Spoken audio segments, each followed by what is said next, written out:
हिंदी में यूपीएससी की तैयारी से संबंधित प्रोग्राम्स को देखने के लिए सब्सक्राइब करें स्टडी IQ-IAS हिंदी। नमस्कार, मैं हूं ओम द्विवेदी। स्वागत करता हूं आपका स्टडी IQ-IAS हिंदी के इस प्लेटफॉर्म पे। आज मैं उन बच्चों के साथ डिस्कस करूंगा इस वीडियो के तहत जिन्होंने यूपीएससी 2027 या 2028 को अपना टारगेट बनाया है। मतलब स्पेशली अगर मैं बात करूं तो ऐसे स्टूडेंट्स जो अभी आप कह सकते हैं या तो जॉब कर रहे हैं, है ना, जॉब कर रहे हैं और चाहते हैं कि हम यूपीएससी का एग्ज़ाम दे दें, या स्टूडेंट हैं अभी कॉलेज स्टूडेंट, है ना, और अभी से वो प्रयासरत हैं और एलिजिबिलिटी है जो वो 2027 या 28 में जाकर के हो पाएगी उनके लिए, है ना। या आप ये कह सकते हैं कि ऐसे स्टूडेंट जो थोड़ा सा ये मानते हैं कि उनका बेस कमज़ोर रह गया और क्योंकि बेस कमज़ोर रहा इसकी वजह से उनको बेसिक्स अलग से भी पढ़ने की ज़रूरत है, बेसिक्स को सेपरेटली पढ़ने की ज़रूरत है। तो ऐसे स्टूडेंट्स हैं जो उनके लिए एक तो सबसे पहली बात ये कि आपको क्या करना है, आपको सबसे पहले क्या करना है, आपको 2027 या 28, है ना, इसको अपना टारगेट ईयर बनाना है। तो आप ही से आज का डिस्कशन है, क्या है कहने का मतलब? कहने का मतलब यहाँ पर ये है कि देखिए यूपीएससी के बारे में अगर हम बात करते हैं, तो यूपीएससी में बहुत सारी जो है वो समस्याओं का सामना करते हैं आप, बहुत सारी क्वेरीज आपके दिमाग में आती हैं। पहली बात तो ये कि सर ये कितने साल का है, तो देखिए वैसे मोटा मोटा अगर देखा जाए तो 1 से लेकर के 1.5 साल का समय इसकी प्रिपरेशन में पूरी तरीके से लगता है, प्रिपरेशन में, ठीक है। अगर आप सही से इसकी प्रिपरेशन करना चाहते हैं, अगर आप चाहते हैं कि क्रमबद्ध तरीके से, है ना, क्रमबद्ध तरीके से धीमे धीमे करके आपकी सारी प्रिपरेशन जिस तरीके से होनी चाहिए उस तरीके से हो, मतलब पहले जो सब्जेक्ट आपको कंप्लीट करने चाहिए, जो मेन बड़े सब्जेक्ट्स हैं, या हम कहें कि बिग 4 हम कह सकते हैं, जैसे कि हिस्ट्री हो गया आपका, है ना, ये ज्योग्राफी हो गया आपका इकोनॉमी हो गया, पॉलिटी हो गया, है ना, ये कुछ बेसिक सब्जेक्ट्स हैं जो मेन बिग 4 में आते हैं। ये अगर आपने पढ़ लिए हैं, ठीक है, उसके बाद अगर आपने बाकी सब्जेक्ट्स में एंट्री करी है तो आपको क्या है, एक यूपीएससी की समझ हो चुकी होगी, है ना, एक ठीक ठाक लेवल की समझ आपको हो चुकी होगी। तो अगर आप चाहते हैं सिक्वेंशली तैयारी करना तो देखिए 1 से 1.5 साल का समय लगता है। प्लस यूपीएससी की तैयारी में एक और चीज़ है ना, क्योंकि आपने सुना होगा कई बार 1 साल की ही बात की जाती है, तो बात यह है कि देखो बेटा इसमें एक ऑप्शनल भी है, ठीक है, ऑप्शनल भी है। और ऑप्शनल आप मान के चलिए कि कितना भी आप छोटा लें कितना भी बड़ा लें, वैसे तो यूपीएससी में ऐसा कोई ऑप्शनल है नहीं कि जो छोटा हो और बड़ा हो, वो कहने में और सिलेबस में दिखने में ज़रूर छोटा हो सकता है। जो दिखने में छोटा है वो आप ये मान के चलिए कि वो गहराई में बड़ा है, ठीक है, और जो दिखने में बड़ा है वो आप ये कह सकते हैं कि सरफेस लेवल पर आपको कवर करना है, कि लेकिन टॉपिक्स ज़्यादा हैं, जैसे हिस्ट्री हो गया, वो बहुत बड़ा सब्जेक्ट है, ठीक है।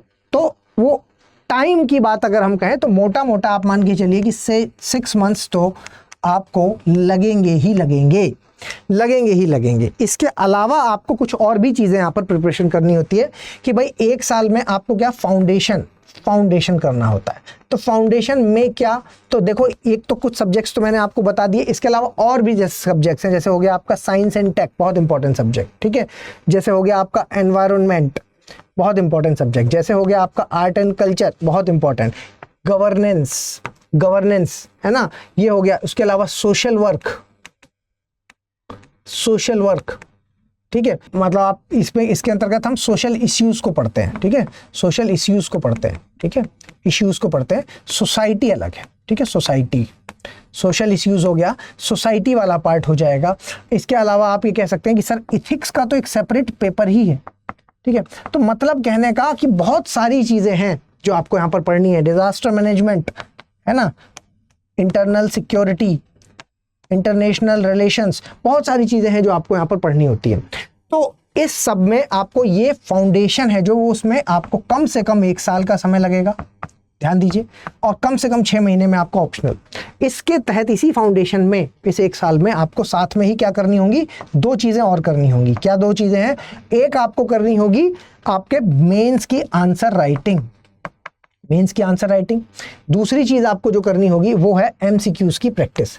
ये सब कुछ साथ में ही होगा, ठीक है, शुरुआत में ये सब कुछ साथ में ही होगा, प्रिपरेशन भी, फाउंडेशन भी चलेगा, मेंस आंसर राइटिंग भी चलेगी, MCQs की प्रैक्टिस भी चलेगी।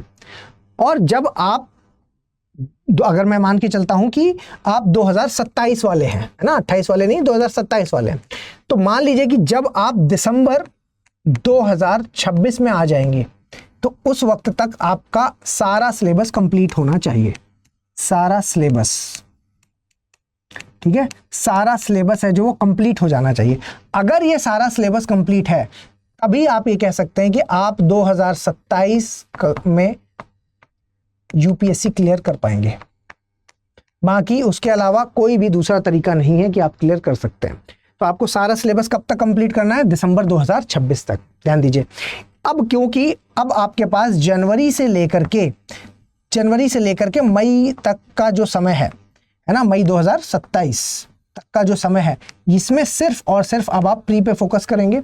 और प्री पे फोकस करने के लिए आपको दो चीजें करनी होंगी। एक आपका रिवीजन, वही जो पढ़ा है, और एमसीक्यू उसकी जो थोड़ी थोड़ी प्रैक्टिस करते थे, अब उसको बहुत ज़्यादा भारी भरकम प्रैक्टिस आपको करनी होगी इन महीनों में।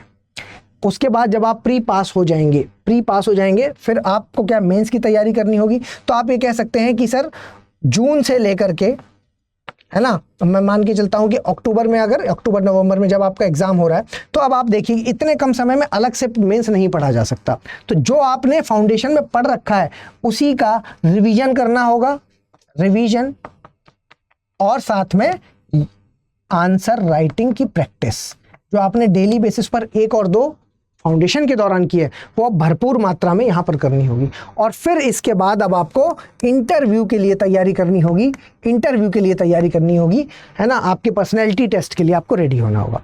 अब ये सारी चीज़ें एक साथ कहाँ मिलेंगी, कहाँ से सिलेबस उठेगा, आप कह सकते हैं कहाँ से हमें बुक्स मिलेंगी, कहाँ से कंटेंट मिलेगा, क्या पढ़ना है, कितना पढ़ना है, ये सारी चीज़ें आपको कहाँ पता चलेंगी? स्टडी IQ के प्लेटफॉर्म पर। क्योंकि हमारा जो लॉन्ग टर्म फाउंडेशन बैच है जो, उसकी शुरुआत 8 अप्रैल से होने वाली है।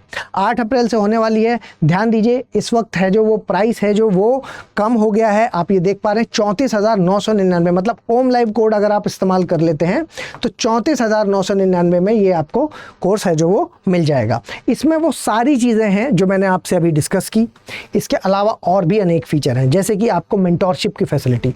आपको जब भी कोई डाउट होगा तो आप किससे पूछेंगे? एक तो क्लास के दौरान, क्योंकि क्लासेस कैसी हैं, लाइव क्लासेस हैं, तो लाइव क्लासेस के दौरान आप पूछ सकते हैं। दूसरी बात, आप अपने मेंटर से पूछ सकते हैं जो आपको 1-to-1 बेसिस पर अवेलेबल होंगे। ठीक है, किसी भी समय कोई भी प्रॉब्लम होगी आप अपने मेंटर से पूछ सकते हैं, पढ़ाई से संबंधित, या मान लीजिए कि आप सिलेबस डिस्कशन करना चाहते हैं, या मान लीजिए कि आप अपनी स्ट्रेटजी बनाना चाहते हैं, है ना, कुछ भी A to Z आपको प्रॉब्लम आती है तो आपके पास मेंटर हमेशा अवेलेबल रहेंगे।